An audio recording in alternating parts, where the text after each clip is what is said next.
What's up, everybody? Happy Tuesday. Hope all you're having a great day so far. Basically, this episode was basically an Oscar episode. I had no issue with that. I really didn't, because it was a good episode. I enjoyed it. It was an emotional episode. Like it really was. I felt bad for everybody. I really did. I felt bad for everybody. Um, I tried to feel bad for. Well, I do feel bad for Jocelyn. I do, but she was kind of irritating me a little bit, just a little bit, because what annoyed me about Jocelyn today was I felt she kept trying to throw Kim and Drew under the bus, so to speak. Asking Carly because she used Sonny's jet and money and connections to help Oscar. I love that she was willing to go all out for Oscar. I love that. I commend that. You know what I'm saying? Like, she was not about to let this boy die. I get that.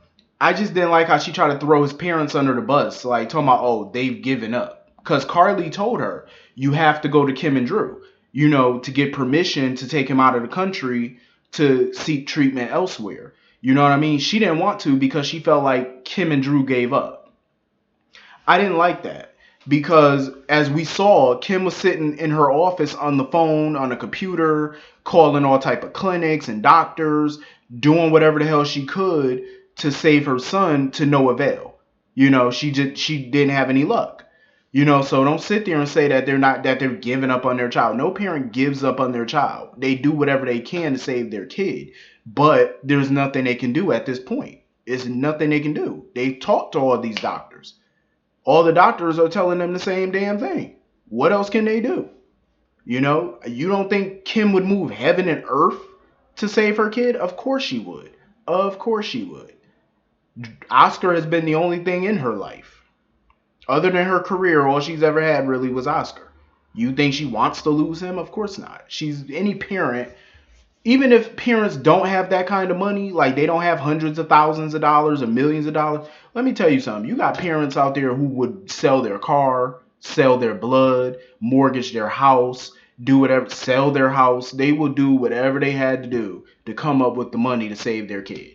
If they could come up with the money to pay for a procedure to save their kid, you damn right they would. They would sell everything in their possession.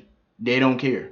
They'll worry about all that later. As long as their kid is happy and healthy, that's all that matters. So I resented the fact that she tried to throw them under the bus and say they given up. Because no, they didn't. They didn't give up. It's all about being realistic. It's not about giving up. It's about being realistic. Even Drew sat at home all night long up until 3, 4 in the morning looking up stuff to, find a cure for his kid. They all have done their research. All of them. Not just Jocelyn. Kim and Drew have done their research. Kim has been making phone calls. They've been doing whatever they can to save their kid. It's not happening right now. It's looking very bleak. Um, I also didn't like how Jocelyn was trying to say, "Oh, Kim don't know how to use the internet or social media like I do." She talked about Kim like Kim was 70 or 80 years old, like she's a fossil. Kim is in her 40s. I'm pretty sure she knows her way around the internet. Obviously, she has a laptop sitting in front of her. She is a doctor. Doctors do use technology and laptops and computers all the time, so I'm pretty sure she knows how to surf the web. Also, social media, why would you go on I understand that Jocelyn is desperate and she's doing whatever she can to save Oscar, but who in their right mind is going on social media for tips on how to cure a brain tumor or an inoperable tumor? Why are you on social media? That's like going to the black market. I'm just saying. Like, social media is not where I would go for medical help. I'm just saying it's not where I would go. Um, but like I said, I commend her for doing whatever she can. Like, she did an extensive amount of research to save this kid's life, because Oscar means a lot to her, and I respect it, And I love that Carly, was being realistic with her, sitting her down. I love the conversations her and Carly have. This is where Carly's wisdom really shines. You know what I'm saying? Like, this is where Carly is tolerable when she's talking to Jocelyn. Because Carly was being real realistic with her. She was getting real with her, like letting her know, like, she respects what Jocelyn is doing. But at the end of the day, it's Oscar's decision. It's Drew and Kim's decision on what they choose to do. Um, Speaking of Drew, of course, he got a visit from Sam to tell him all about Hank, Shiloh, and all this mess. What irritated me a little bit about Sam was not once did she ask him how Oscar's doing. He kept saying that he got too much on his plate. Like, he told her more than once he got too much on his plate. And she knows Oscar's going through the drug trial and stuff, so why not ask him about Oscar? But of course, when he was about to tell her about Oscar, Carly came in to tell him about what Jocelyn offered, and that they're offering Sonny's jet and stuff like that. Drew basically was letting them know that it's up to Oscar at this point. If Oscar wants to continue on trying to find treatment and cures and stuff like that, Drew is all in. Drew is willing to spend whatever money he has, leverage whatever he has, take out a loan if he got to. He's willing to do whatever he can to save his child. You know what I mean? Like, he don't care. He's willing to do whatever, but it's up to Oscar at the end of the day. And I do agree, it is up to Oscar. It's solely up to him whether he wants to continue on this journey to find a cure.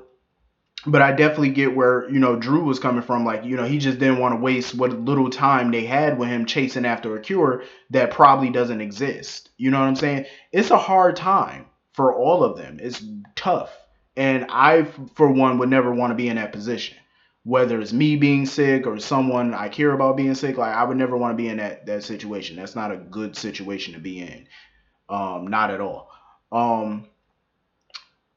First of all, before I get to Kim in the sentimental part, let me just get to Kim, the aggravating part. Now, I will say it was a bad time on Alexis's part to come there to talk to her about Julian. But then again, I will give Alexis a pass because she didn't know what recently happened with Oscar. So I can't say I fault her for that. She just wanted to set the record straight that she did not sleep with Julian. Now, what irritated me about Kim, and I will give Kim a pass because of everything she's going through with Oscar right now, but what irritated me with her was she tried to blame all of this on Julian.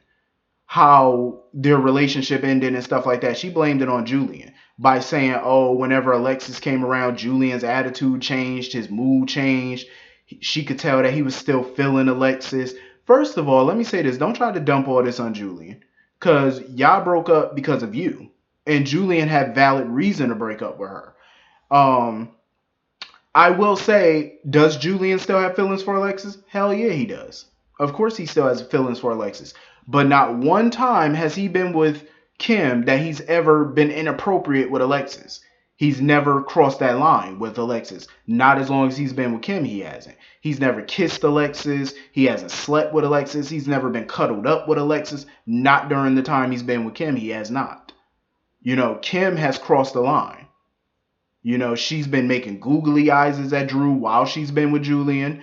She's been cuddled up on a couch with Drew while she's been in a relationship with Julian. She kissed this man while being in a relationship with Julian. Never once did she apologize. She never even felt remorse after they kissed. She just smiled. She didn't even feel remorse. Drew had to push her to call Julian that day. She had no intentions of doing that. So don't try to put this off on Julian. I'm just saying, you made your fair share of mistakes. Julian has been supportive of you.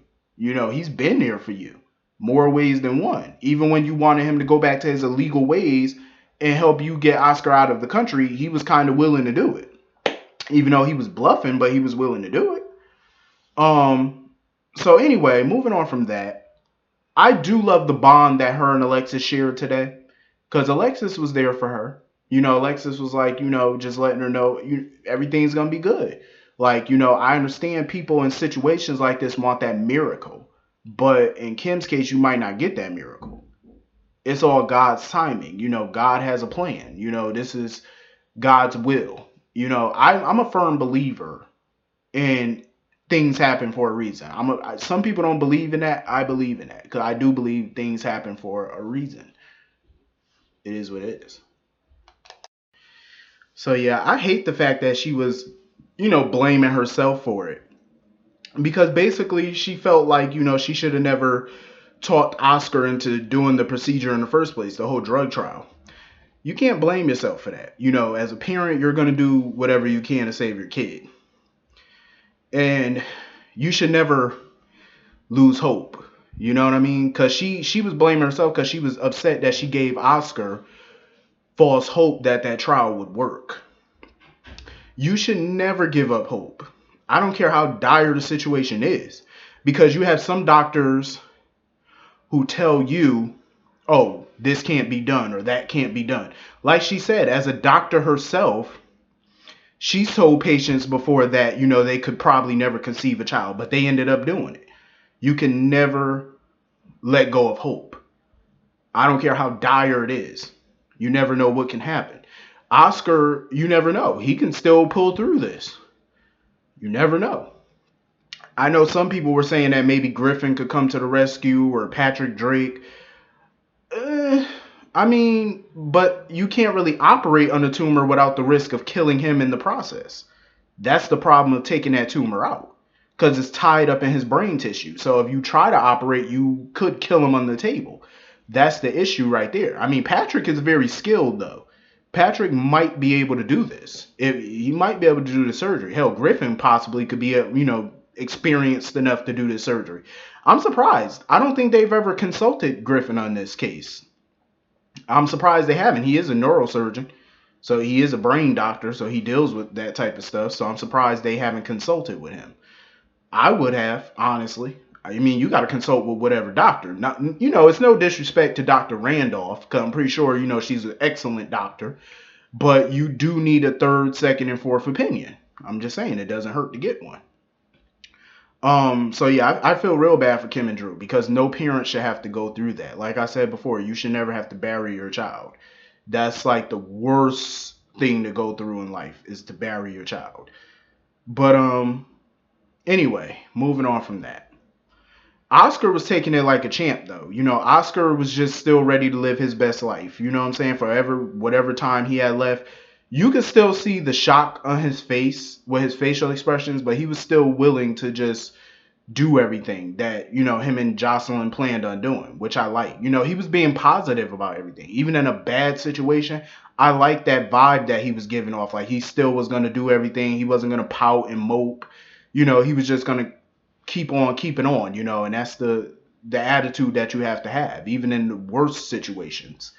I'm not mad that he didn't tell Cameron about the diagnosis because you see how happy Cameron was when he thought Oscar was fixed and healed and he was good. He probably just didn't want to tell him because he didn't want to break his spirit or whatever, shut him down, you know.